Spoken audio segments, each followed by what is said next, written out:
For decades, whispers circulated through the metal community about a topic no one dared discuss openly. Fans speculated, journalists hinted, and rumors swirled. But the truth remained largely hidden behind the curtain of heavy metal history. Now, after years of silence, Tom Araya has stepped forward to provide clarity, revealing the real reasons so many prominent rockers were hesitant or outright refused to collaborate with Dave Mustaine. This isn't a tale of inflated egos, backstage drama, or hearsay about past tours. Instead, it delves into the realities of what transpired behind the studio doors, offering a rare glimpse at the interpersonal and professional dynamics within the thrash metal elite. For anyone who has ever wondered which musicians flatly rejected Dave Mustaine, this account provides answers and insights you won't want to miss. In the 1980s and early 1990s, the professional relationship between Slayer's Tom Araya and Megadeth's Dave Mustaine was defined far more by circumstance than personal connection.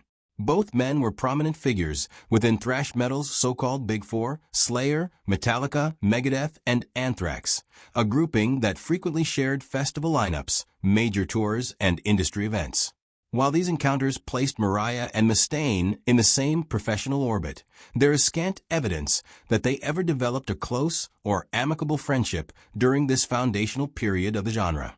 Accounts from the time describe their interactions as polite, professional, and functional, but consistently distant, with neither seeking to establish deeper camaraderie beyond the necessities of touring and performing.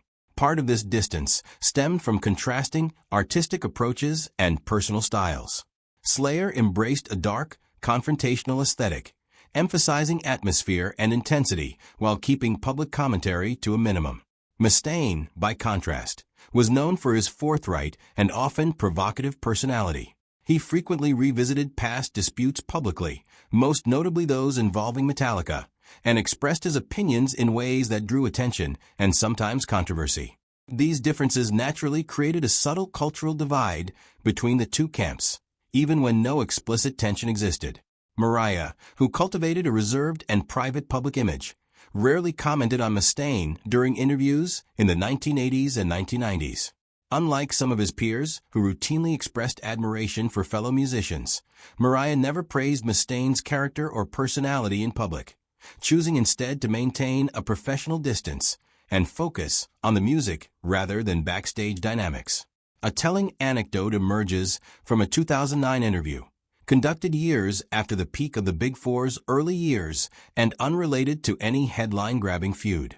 When asked about touring alongside Megadeth, Araya made a dry, understated joke. "Mustaine talks a lot." While seemingly simple, this remark has been widely interpreted not as an expression of hostility, but as a candid acknowledgement of Mustaine's forthright, often provocative communication style. For someone as low-key as Araya, who preferred to avoid confrontations and public disputes, Mustaine's bluntness could make interactions feel tense or awkward. This comment aligns with a long-standing perception within the metal community. Mustaine was a brilliant yet unpredictable figure whose outspoken personality complicated professional relationships, even in the absence of personal animosity. Araya's observation, then, reflects a coexistence shaped by practicality and professionalism rather than personal conflict. Examining the broader dynamics of thrash metal's Big Four helps illuminate this phenomenon. In theory, collaboration among these bands was celebrated, but in practice it was approached cautiously. While Slayer, Metallica, Megadeth, and Anthrax shared fan bases, cultural influence, and historical significance, the personal dynamics behind the scenes were far more complex. One notable illustration comes from Slayer guitarist Kerry King, who in 2009 recounted discussions of potential Big Four jam sessions during Metallica tours. When the idea arose that Mustaine might join a final all-star jam, King immediately anticipated resistance from his Slayer bandmates Jeff Hanneman and Tom Araya. Crucially, this hesitation had nothing to do with Mustaine's technical ability or musical prowess. Rather, the concern revolved around potential logistical complications, disputes over filmed performances, editing authority, ownership of footage, and how the resulting material would be presented publicly. For Slayer, a band renowned for controlling its image and avoiding media entanglements, These concerns carried real weight. Both Hanneman and Araya were famously low-profile, preferring to let their music speak for itself rather than becoming embroiled in prolonged narratives about their actions. Mustaine, by contrast, had long been known to revisit past events in interviews, emphasizing proper credit, documentation, and historical framing. From Slayer's perspective, a spontaneous collaborative moment could quickly transform into an administrative and media headache long after the music ended. This episode stands as one of the few documented instances in which Slayer hesitated to engage with Mustaine in a high-visibility setting. Far from reflecting personal hostility, it represented a practical calculation informed by experience and professional priorities. Within thrash metal circles, Mustaine's brilliance was acknowledged, but so was the potential for complications when his involvement was not carefully managed. Over decades, a recurring theme has emerged in discussions of Dave Mustaine. He paired exceptional musical talent with an unfiltered, sometimes volatile public persona. This reputation developed gradually, shaped by candid interviews, pointed comments, and moments when Mustaine spoke before softening his words. Many peers admired his skill while maintaining a cautious distance, recognizing that working closely with him required careful navigation. Musicians within the same circles, including Slayer members, often approached Mustaine with pragmatic caution rather than personal animosity. Kerry King, for example, frequently joked about Mustaine's tendency to make provocative statements, humorously referring to him as sticking his foot in his mouth. Such remarks, while delivered with levity, underscore a shared understanding. Mustaine's bluntness could transform neutral interactions into uncomfortable situations if not handled with care. Tom Araya himself rarely engaged directly with Mustaine's controversies, maintaining his reputation as a reserved and understated figure. Yet the surrounding environment influenced his and other musicians' decisions. Even absent personal conflict, working alongside Mustaine meant entering a scene in which reputations carried weight. His habit of revisiting grievances, publicly discussing industry politics, and challenging established narratives created the risk that collaborators would be drawn into broader public discourse. Consequently, many artists quietly hesitated to tour, jam, or appear alongside him in high-profile settings. Trust was essential. All parties needed assurance that the collaboration would not lead to extended disputes or public friction.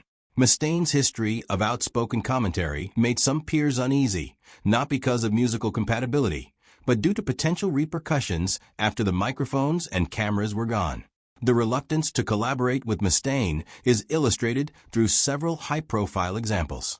Bobby Gustafson, for instance, was approached by Mustaine following Megadeth's 1987 tour for P-Cells. But who's buying? During this period, Megadeth faced recurring lineup instability, prompting Mustaine to seek reinforcements from respected thrash musicians. Gustafson, the young lead guitarist for Overkill, was gaining prominence thanks to the success of the band's second album, Taking Over. For Gustafson, Overkill offered creative fulfillment, stability, and organic growth. While Mustaine's offer presented prestige and opportunity, Gustafson ultimately declined. His decision stemmed not from ego, but from a careful assessment of Megadeth's internal volatility and unpredictable leadership, which he viewed as threats to long-term growth. Gustafson has consistently clarified that his choice was never a critique of Mustaine's talent, which he recognized as exceptional, but rather a pragmatic decision about where he could thrive creatively. Another notable case is Dimebag Darrell, who faced a similar crossroads in the late 1980s and early 1990s. As Megadeth sought musicians capable of meeting Mustaine's technical demands and aggressive musical vision, he reached out to several prominent artists, including Dimebag and his brother, Vinnie Paul. At the time, Pantera was evolving from regional recognition to national prominence, moving away from glam metal toward a heavier, groove-oriented sound. For Dimebag, Mustaine's invitation carried both prestige and exposure, offering the chance to collaborate with a thrash metal pioneer. Yet he ultimately remained committed to Pantera, the band he co-founded and developed with his brother. This decision strengthened his artistic identity and helped Pantera produce seminal albums like Cowboys from Hell and Vulgar Display of Power, solidifying the band's impact on 1990s metal. Dimebag's distinctive guitar tone, rhythmic precision, and blues-infused aggression became central to Pantera's sound, a musical identity unlikely to have fully emerged under Megadeth's more tightly controlled creative environment. Chris Poland's story further highlights the complexities of working with Mustaine. As Megadeth's original lead guitarist, Poland played a critical role in shaping the band's early sound on albums, such as Killing Is My Business and Business Is Good and Peace Sells. But who's buying? His fluid, jazz-influenced style contrasted with Mustaine's percussive riffing, creating a chemistry many fans consider foundational to Megadeth's identity. Despite this musical synergy, tensions, substance issues, and mistrust led to Poland's departure in the late 1980s. Subsequent business disputes, including legal action over the use of demo material, further strained their relationship. Though the matter was eventually settled, it left lasting scars, effectively closing the door on any permanent reunion. When Poland returned to collaborate with Mustaine in the early 2000s for the 2004 album, The System Has Failed, it was as a hired musician rather than a full-time member. His involvement was professional and deliberate, respecting Mustaine's talent while preserving creative autonomy and trust. The experiences of Araya, Gustafsson, Dimebag, and Poland reveal a recurring pattern. While Mustaine's musical ability commanded admiration, his unfiltered persona and insistence on historical framing created complications for potential collaborators. Each musician navigated these dynamics differently, balancing respect for Mustaine's talent with a need for stability, loyalty, and clearly defined professional boundaries.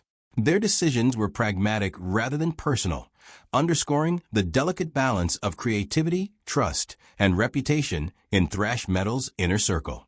Ultimately, the hesitancy of rockers to work with Dave Mustaine was never solely about skill or artistry.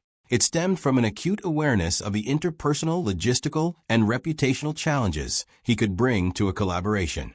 Mustaine's brilliance was undeniable, but it came paired with unpredictability, outspoken commentary, and a tendency to revisit past conflicts publicly. Within a scene defined by intense scrutiny, high stakes, and passionate fan engagement, such traits could make even a brief professional encounter a potential minefield. For many, the safest path was not to refuse him out of disdain, but to protect creative integrity, personal reputation, and professional harmony. So, what do you make of the stories behind these decisions? Why did so many influential rockers quietly decline opportunities to collaborate with Dave Mustaine? Share your thoughts in the comments below. We hope this exploration has provided a deeper understanding of the delicate dynamics at play within thrash metal's elite circles. If you enjoyed this insight into the unseen history of one of metal's most controversial figures, don't forget to like, share, and subscribe. Thank you for watching, and we'll see you in the next video.